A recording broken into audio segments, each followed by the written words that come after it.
Hey guys! Welcome to Moments of Meats. So, parang kahit maganda.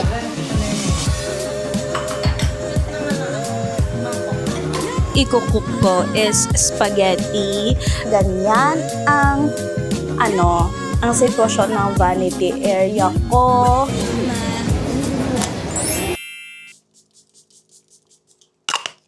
So guys, today is September 20. It's Saturday and it's already 8:03 in the evening and nag-get ready ako kasi magsasanggupsal kami.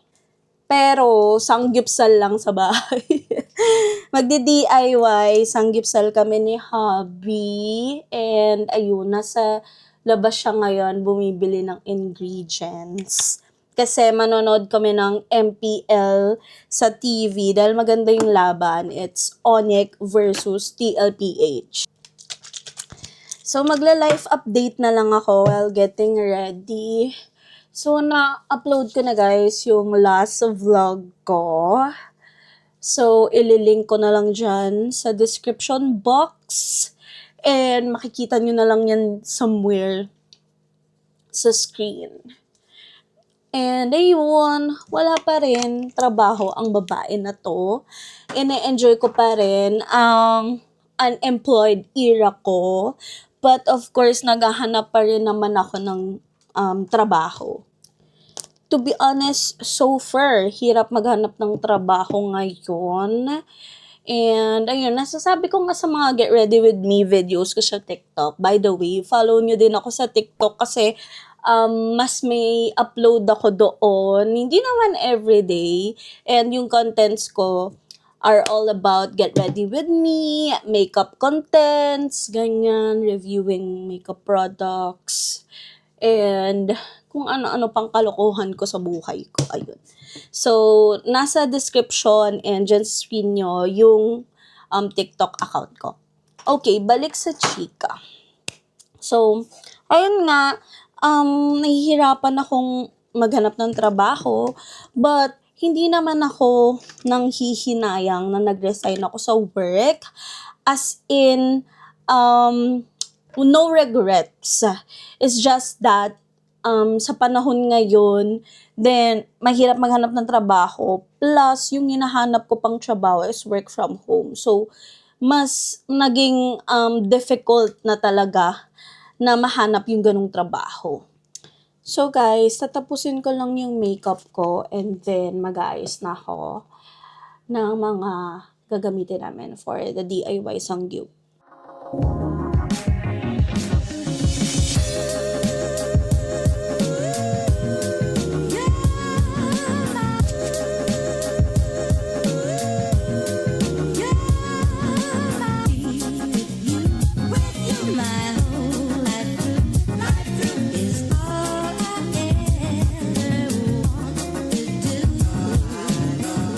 The next day.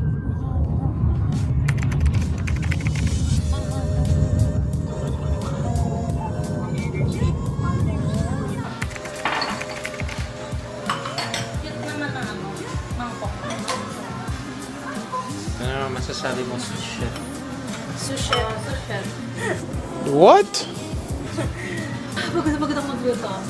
Ay, grabe. Alam mo talaga ano yung niluto mo. Wala pa ka nagluluto ba ako? Wala na siya na yun eh. Ano, hindi na. I'm for going it. Going.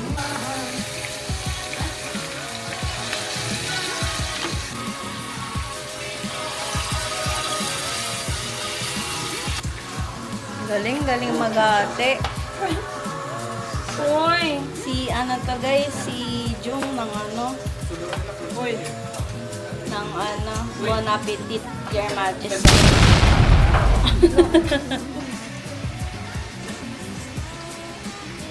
Madam na lupa talaga to, parang nakaipangan. O, tinan mo, lumalagpas. Oo, normal din eh. Galing nga, nakaiwas na. Sorry, Eril.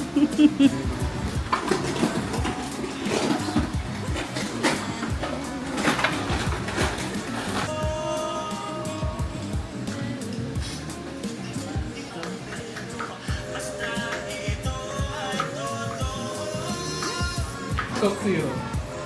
Hindi, pag ano lang yung masama pag naka 30 ka na. Alam ko pag 30 plus ka na. Tatawa ako eh. Sabay bigay eh. The next day.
The next day.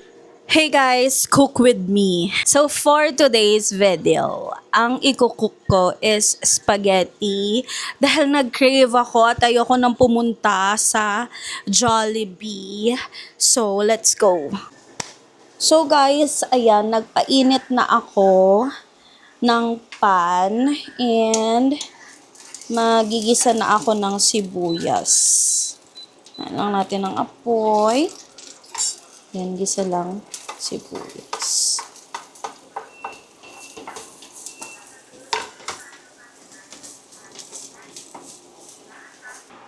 And then, afterwards, lalagyan ko ng onting bawang. Tilang. Yan. Sasama ko na din sa paggisa. Yan yung sahog, yung giniling.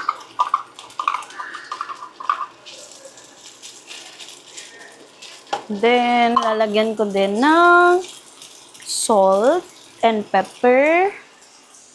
Yan. Salt muna. And then, pepper pala yun muna. And then, salt. Yan. Mekos-mekos ulit. Lagay ko na yung spaghetti sauce ko from Del Monte. Yung meaty and flavorful. Yan. Lagay na natin.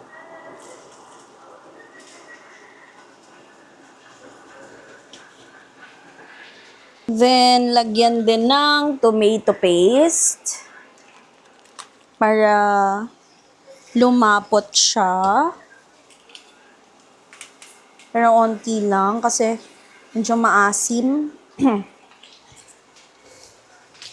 And then, ketchup. Dinadagdagan pa namin yan ng ketchup na UFC.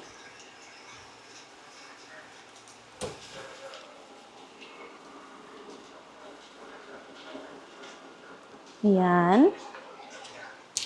And then, for me, ito yung secret ingredient, which is evaporada. Yan.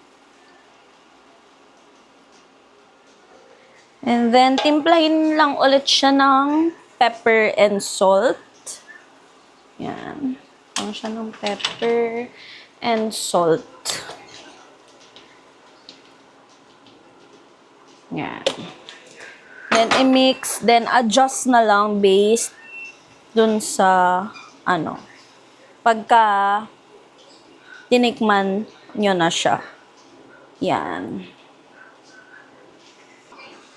So, right now, pwede ko nang ilagay yung pasta. So, ganyan yung pasta. Maiba naman. So, lalagay na yung pasta.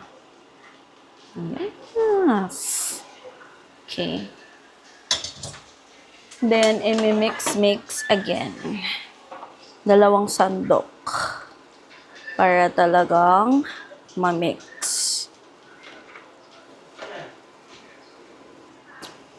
Sarap to. Okay, guys. So, ito na guys, yung spaghetti with garlic bread. Hey guys, so today is September 30 and it's already 8:28 in the evening.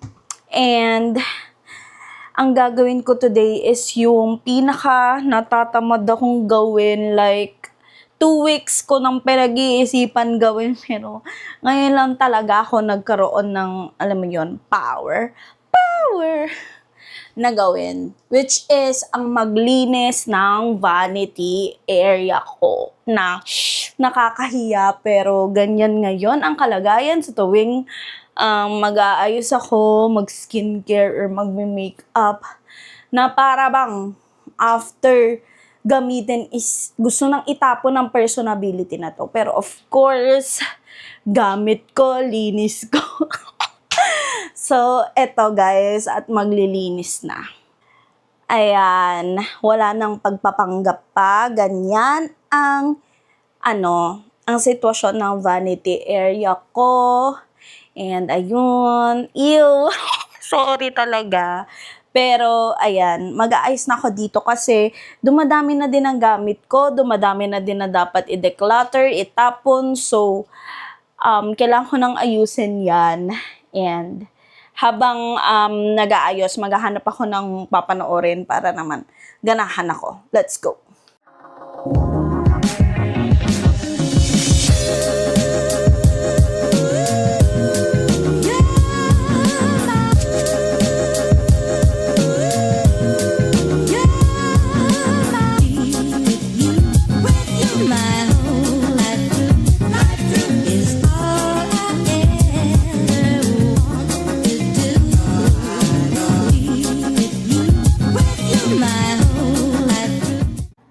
So guys, tapos na ako dito sa side na to, na declutter ko na yan and na-organize. So, ito namang drawer na to, yung pinaka-tinatamad ako kasi sobrang daming gamit na dyan. So, ayan naman ang aking kakalkalin. Tapos na din ako sa pag-aayos ng kwarto, not gonna lie. Nagpahinga muna ako ng matagal kasi sobrang baba na ng pasensya ko. Pero at least natapos ko na rin. Pero ayan na yung best for now kasi ang daming bagay na hindi ko pa siya ma-let go o ma-declutter. So, I'll show you. So, ayan muna tayo guys sa vanity. So, nilagay ko na lang muna dyan yung humidifier. And then, ayan na yung mga skincares. And also, yung second layer kay Ron yan. And then, third and fourth layer are perfumes. And then, ito na yung mismong vanity area ko. So, sorry. Balikan ko lang tong drawer na to. Actually, hindi ko siya masyadong na-utilize kasi, yun nga, ito yung part wherein nahirapan nga akong mag-declutter. So, sabi ko, next time na lang. But, at least yung first layer, and then, yung second layer, nagamit ko siya. Na-utilize ko siya. And then, for my vanity, wala namang pinagkaiba. Nilinis ko lang kasi maalikabok na. So, for the drawer, wala namang nabago. Sobrang kalat pa din. Hindi ko naman ginalaw tong drawer na to. And, dito lang may nabago, guys. So, mas maganda na to. Nandito na lahat ng base makeup. So, nandyan yung mga tawag dito, eliminators, all of my powders, cushion, and my foundation and skin tint. So, ito lang talaga yung pinakaayos ko. And then, dito, walang nabago. And, dyan pa rin yung blushes. Lumuwag lang siya ng onte kasi may mga nilipat ako sa taas. Eyeliners and all. And then, itong drawer na to medyo, naging maluwag. So, nandyan yung mga pang eyebrows ko and then the palettes. Ayan, pati dun sa dulo. So, eto guys, yung extra. Ayan, we're in. Nandito na lahat ng setting sprays and sprays kasi yung iba dyan hindi setting spray. And then, may nilagay na lang ako dyan na palette. So, at least ngayon may space na ako dito kung ano yung mga pwede ko pang ilagay. And then, i-utilize ko na din tong bedside drawer namin. So, may mga ano na dyan, anik-anik. Ayan. So, happy din ako sa bed kasi napalitan ko na din yung bedsheet and also the duvet cover, pati yung mga, what do you call this, pillow sheet. And then, na din ako, linis-linis na din dyan. So, there you go, guys. Ang sarap na namang matulog pag malinis ang kwarto. Next day.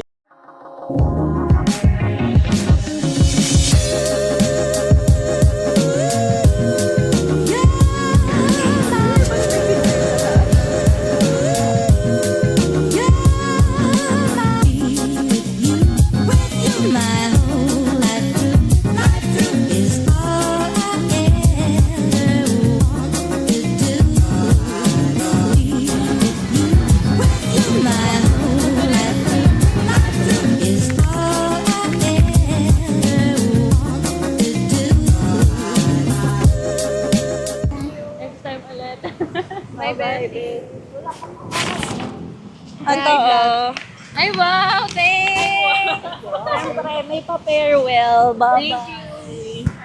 Thank you.